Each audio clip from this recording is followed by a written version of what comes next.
So I am on the floor in my bedroom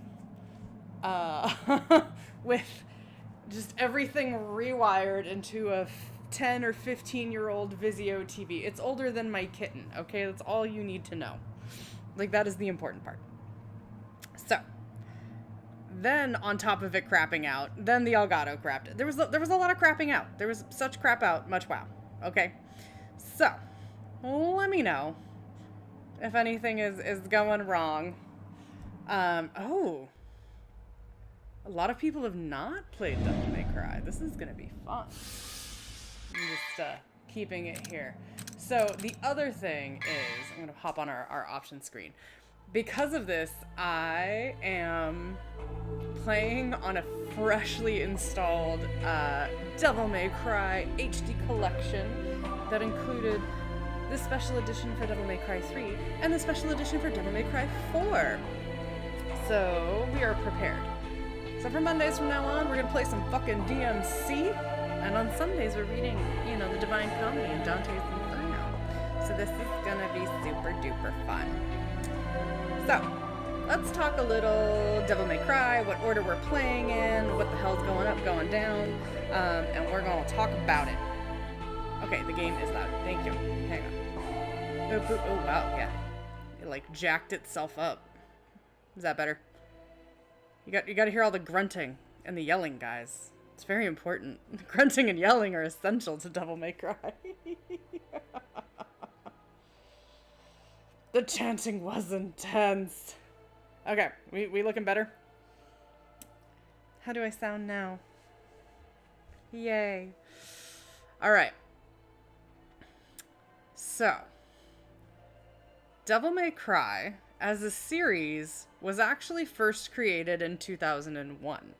We are going to play the games in story order, and for those of you who are watching the anime series right now, you're actually going to recognize some stuff. You're probably going to ask some questions. You are absolutely welcome to ask questions about the anime series. You're welcome to ask questions about the storyline. We're going to try and keep it as, shall we say, as spoiler-free as possible. Yeah, there's grunting, growling, panting, cursing. It's great. It's going to be great. And then you're going to hear a lot of me cussing. And I'm very sorry. I'm so sorry. Anyway. And you're going to hear curse words you've never heard before. Mama can attest to that. So, Devil May Cry, when it originally came out, was in 2001. I've kind of mentioned this before in other sort of chats. But the development of the series is really interesting because the preliminary director, who is Hideki Kamiya, Kamiya-san was working on Resident Evil 2. So mama, be ready for this. He worked and completed Resident Evil 2. He did some research. He really wanted to make his next Resident Evil, which was actually going to be Resident Evil 4, he really wanted to do some more action, adventure kind of vibes going down in the game.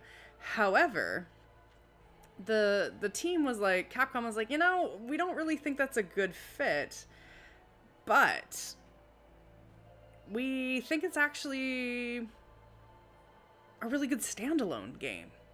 And so it turned into Devil May Cry. And that's how we actually get the first game in and of itself. So Kamiya created Team Little Devils, and this is important for those of you who ever played Bayonetta. And he worked on DMC1, and then DMC2 was a great departure. It actually was not done by the original team, not even including Team Little Devils that was assigned out of Capcom.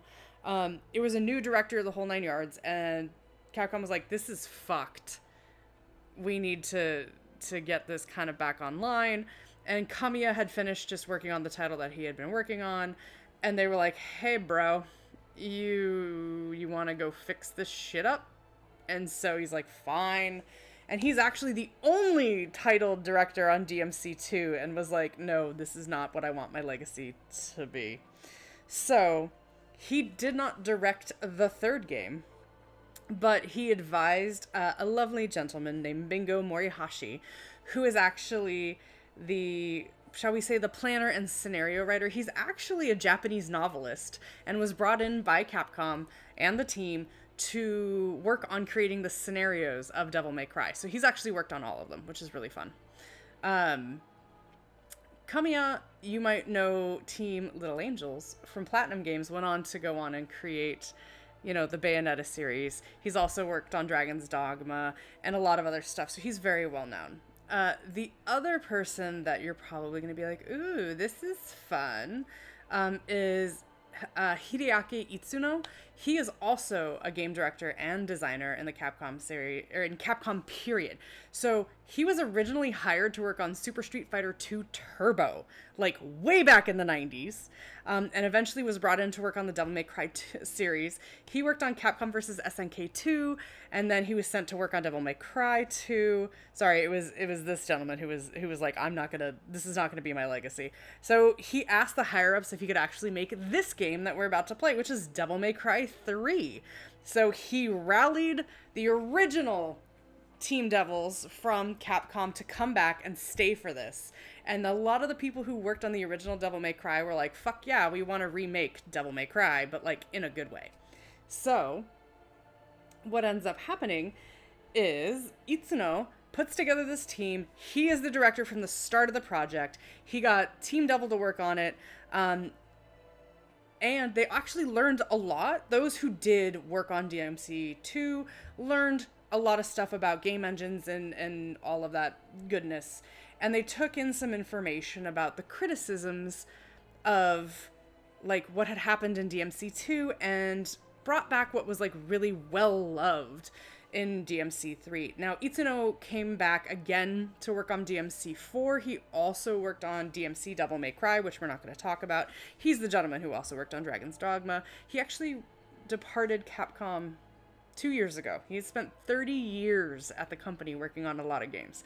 I'm not going to talk about the development of 4 and 5 yet, because that's going to come in a little later. But let's talk about the development of DMC3 for just a minute. Basically, the game is motion captured, Dante and Virgil, by their voice actors, who are retired Power Rangers. There's a fun picture of them in our lovely DMC thread. And basically, what's one of the most interesting things about the game is this is the first time we get the style engine and the gameplay development put into place, and I'll show you what that is. You get to pick a Dante style. You know, you get to pick gunslinger, swordsman, trickster, etc. There's 5 in total. And what ended up happening is when they looked at DMC2, they're like, we made really good strides on the camera, but nobody really liked Dante, and nobody really liked the difficulty, and blah, blah, blah, blah, blah. So what they did is they basically brought it back in line with the original Devil May Cry. They wanted to make some new weapons. They wanted it to be more stylish. They designed a new in-game camera. So this is why, King, if you're there yet, I always tell people to start with DMC3, 1, because it's story, and 2, they actually finally were like, yeah, we got our shit together. However, so what was crazy interesting is the Devil May Cry 2 difficulty was reduced in its Japanese release. In Devil May Cry 3, because Devil May Cry originally is really fucking hard, people, just FYI. So the Japanese release of DMC3 has a lower degree of difficulty than the North American and European releases. So normal mode in DMC3 is actually hard mode in Japan, which is pretty fun. And you're going to see that happen. The whole game was hella promoted. It has been released in many versions. One of the big things you might have noticed at the start screen, let me get back there really quick because I just don't want it looping, is, yes, while it was made by Capcom, you might notice the illustrations by Kazuma Kaneko from Atlus, the same fine gentleman who worked on Zone of Enders, Shin Megami Tensei 3, and the entire Persona series. So the actual Devil Trigger outfits, which is carried over in every game, is actually designed by him from Atlus, which is pretty fun. If you watch the anime Season 2, you're going to see those specific designs, which are the true Devil Trigger designs for the game. So it's pretty fun. Now, one of the other things that's interesting about this game is in the original Devil May Cry, there is a little bit of a retcon here. Morihashi, the scenario writer, that novelist, he wanted a universe where Virgil was still alive. So, Kamiya, the director, gave Morihashi the freedom to retcon Virgil's backstory a little bit. And thus we have this, which is now like the true timeline.